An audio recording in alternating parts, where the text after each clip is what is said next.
Hello and welcome back to episode 6 of the Godot multiplayer series.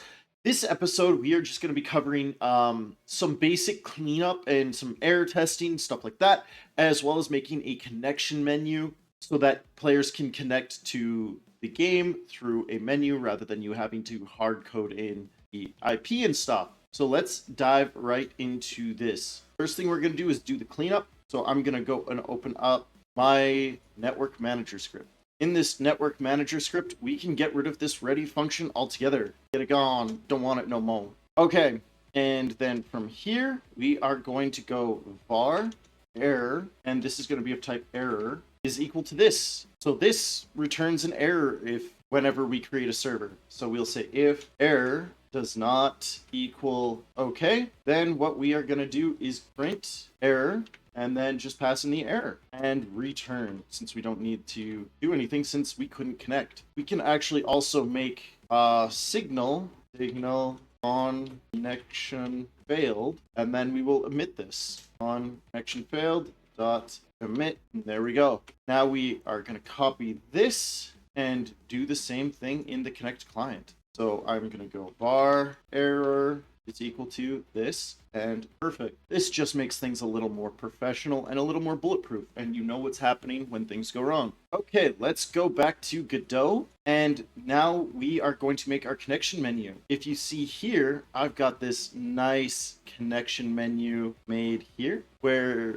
I've got my IP, port, connect button, host button. It's all here. It's all simple stuff. Nothing super special. And we are going to go and make a script for it. So new script, connection menu, yes, but in the correct folder, in the scripts folder, there we go, and create. Okay, we are going to do, first thing we're going to do is get a hold of all of these things that we need, and that we are going to do by going at onReady, var IP field is going to be of type line edit is equal to get node, and we've got them right here, IP field. I'm going to copy this and change this to port field. Port field. Woo. Paste, edit. Let's get the connection button. So connect button is going to be of type button. And we're going to get connect button. Yay. And I'm going to copy this. And we're going to do the host button. And we are going to get the host button. Okay. Now we're going to get the network manager. So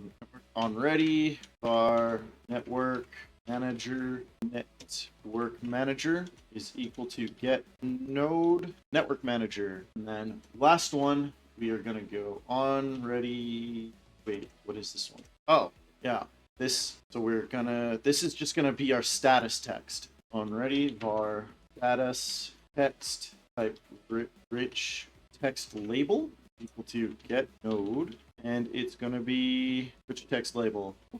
Okay, so in our ready function, I guess, our network manager on server started connect, we are going to make a function that gets called. So we'll do func on connected to server. So when the server starts up, we are going to call this function. Now I am going to go status text dot clear var text is equal to client, and then I'm going to say if network manager dot is server, text is going to be equal to server. So this will tell us now in the top left corner if we are on the client or the server. So I'm going to go text or status text dot add text, and I am going to hide this. Now I'm going to do a function called host, func host. This is going to just call the host stuff on the network manager. I'm going to do underscore host.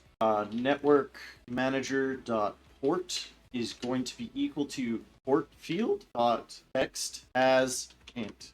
So we are going to be getting the text from our port field and then casting it as an int. Then we're going to go network manager dot create server. Easy enough. Now we are going to go function connect, and we're going to go network manager dot IP is equal to IP field dot text, and then I'm going to copy this line here because we also need a port, and then we're going to go network manager dot connect client, and that should be done. I'm just going to go to the network manager and make sure that the on server started is called in the right places. So it's on connected to server, and it should be called on the create server. So I'm just going to call this down here, on server started dot emit. So now this gets called whenever we start the server on the server and whenever we connect a client. Okay, let's do this now and run it. Okay, as you can see, clicking around, nothing works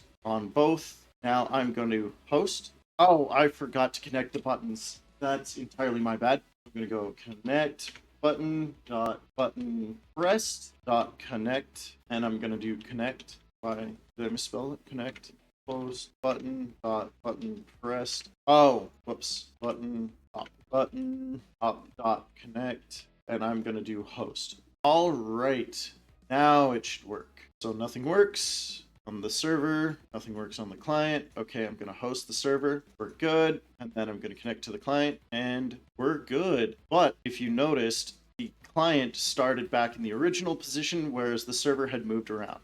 But we're good now. So in the next episodes, we will fix this issue. I'm not sure what the next episode's going to be quite yet. I guess we'll both find out when it comes out. All right, thanks for watching. Bye.